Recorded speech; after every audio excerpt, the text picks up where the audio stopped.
രാജേന്ദ്ര ചോളൻ രണ്ടാമന്റെ പേരെഴുതിയ ഭീമാകാരമായ മെൻഹർ കണ്ടെത്തി. ഇടുക്കി ലൈവ് വാർത്തകൾ നിങ്ങൾക്കായി അവതരിപ്പിക്കുന്നത് പവിത്ര ഗോൾഡ്, എന്നും സ്വന്തം. രാജകുമാരി മേപ്പാറയ്ക്കടുത്താണ് കല്ല് കണ്ടെത്തിയത്. താഴേക്ക് എഴുതിയിരിക്കുന്ന ഭാഗങ്ങൾ വ്യക്തമല്ല. മണ്ണിന് മുകളിലേക്ക് 20 അടി ഉയരവും 10 അടി വീതിയുമാണുള്ളത്. ഏറ്റവും അത്ഭുതമെന്ന് പറയുന്നത് അരയടി ഘനമുള്ള പാറയാണിത്. അതിപുരാതന കാലത്ത് ഏകദേശം BC 400 കാലഘട്ടത്തിലെങ്കിലും നിർമ്മിക്കപ്പെട്ടതാണെന്നാണ് കരുതപ്പെടുന്നത്. ഈ പാറ കേരളത്തിൽ കണ്ടെത്തിയിട്ടുള്ളതിൽ വെച്ച് ഏറ്റവും വലിപ്പമേറിയതും കേടുപാടുകളില്ലാതെ നിലനിൽക്കുന്നതുമാണ്. ജില്ലയിൽ പോലും നിരവധി മെൻഹറുകൾ ഉണ്ടെങ്കിലും ഇത്ര ഭീമൻ കല്ലുകളില്ല. നൂറ്റാണ്ടുകളായി മണ്ണിന് മുകളിൽ കേടുപാടുകളില്ലാതെ ഇപ്പോഴും നിലനിൽക്കുകയാണ്. മണ്ണിന് മുകളിലേക്ക് 20 അടി ഉയരമുള്ളപ്പോൾ അത്ര തന്നെയോ അതല്ലെങ്കിൽ 10 അടിയെങ്കിലുമോ മണ്ണിനടിയിലേക്കും താഴ്ചയുണ്ടാകുമെന്നാണ് കണക്കാക്കുന്നത്.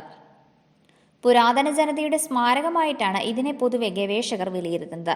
ഇതിന്റെ പിന്നിൽ വലിയ ചരിത്രമുള്ളതായും വിലയിരുത്തുന്നു. കുറഞ്ഞത് 20 ടൺ തൂക്കമെങ്കിലും വരും.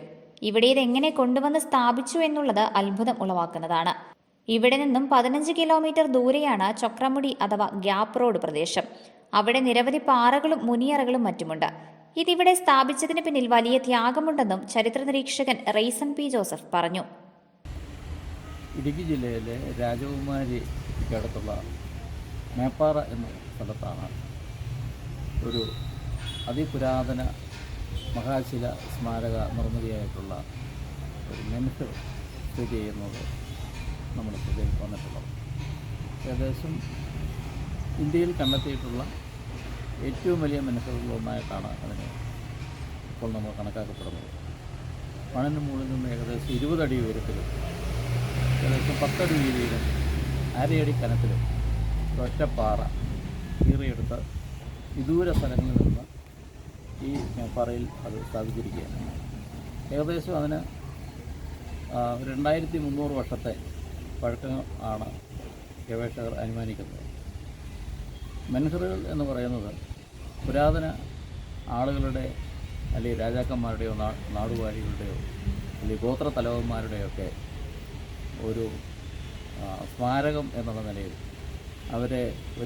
അവരെ അടക്കം ചെയ്ത ഒരു സ്ഥലം എന്നുള്ള നിലയിലോ അല്ലെങ്കിൽ ചരിത്ര പ്രാധാന്യമുള്ള സാമ്രാജ്യങ്ങളുടെ അതിർത്തികൾ നിർണ്ണയിക്കുന്നതിന് വേണ്ടിയിട്ട് സ്ഥാപിക്കുന്നതോ ഒക്കെയായിട്ടുള്ള പല നിഗമനങ്ങളാണ് ഇക്കാര്യത്തിലുള്ളത്. ഈ മെൻഹറുകളുടെ കൂട്ടത്തിൽ നമ്മളതിൻ്റെ നാട്ടുകല്ല് എന്നാണ് മലയാളത്തിൽ സാധാരണ പറയുന്നത്. നമുക്ക് നമ്മുടെ ജില്ലയിൽ മഹാശില സ്മാരകങ്ങളായിട്ടുള്ള മുനിയറകൾ അഥവാ ഡോൾമെൻസ്, അതുപോലെ തന്നെ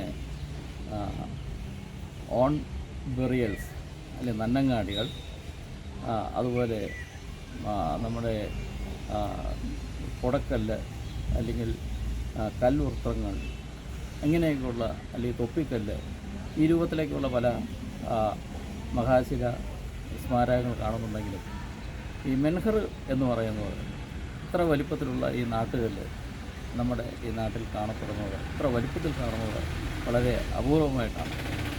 ഇത് 12-ാം നൂറ്റാണ്ടിൽ ഈ ചോള രാജാവായിട്ടുള്ള രാജേന്ദ്ര ചോളൻ രണ്ടാമൻ്റെ ഒരു ഇൻസ്ക്രിപ്ഷൻ ഒരു എഴുത്ത്, അദ്ദേഹത്തിൻ്റെ ഒരു ശിലാസനം അതിനകത്ത് രേഖപ്പെടുത്തിയിട്ടുണ്ട്. അത് പൂർണ്ണമായിട്ട് നമുക്കത് വായിച്ചെടുക്കാൻ കഴിയുന്നില്ലെങ്കിലും ഒരുപക്ഷെ അത് ഈ നാടിനെക്കുറിച്ചുള്ള പുതിയ ചില അറിവുകൾ പകർന്നു തരുന്നതാണ് എന്ന കാര്യത്തിൽ നമുക്ക് സംശയമില്ല. എന്തായാലും ഇത് സംരക്ഷിക്കപ്പെടേണ്ടത് ഈ നമ്മുടെ ഭാവിയെക്കുറിച്ചുള്ള അല്ലെങ്കിൽ നമ്മുടെ ആദിമ ജനതയുടെ ജീവിതത്തെക്കുറിച്ചിട്ടുള്ള അറിവ് പകരുന്നതിന് വളരെ സഹായകമാണ്. അതുകൊണ്ടത് സംരക്ഷിക്കാൻ ഉള്ള നടപടികൾ ഗവൺമെൻറ്റോ പഞ്ചായത്തോ അതുപോലുള്ള പ്രാദേശിക ജനവിഭാഗങ്ങളോ ഇപ്പോഴത്തെ ആളുകളൊക്കെ അതിന് തയ്യാറാകണം എന്നാണ്.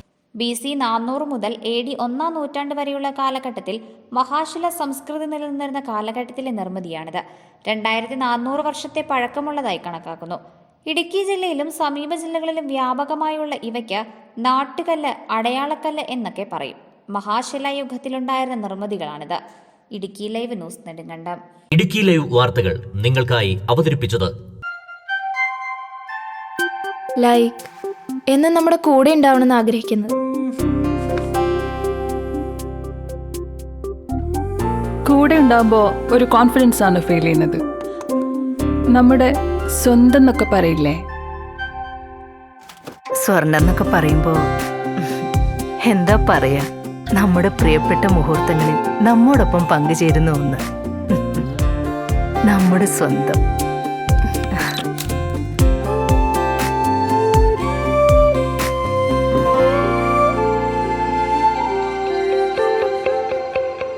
പവിത്ര ഗോൾഡ്, എന്നും സ്വന്തം.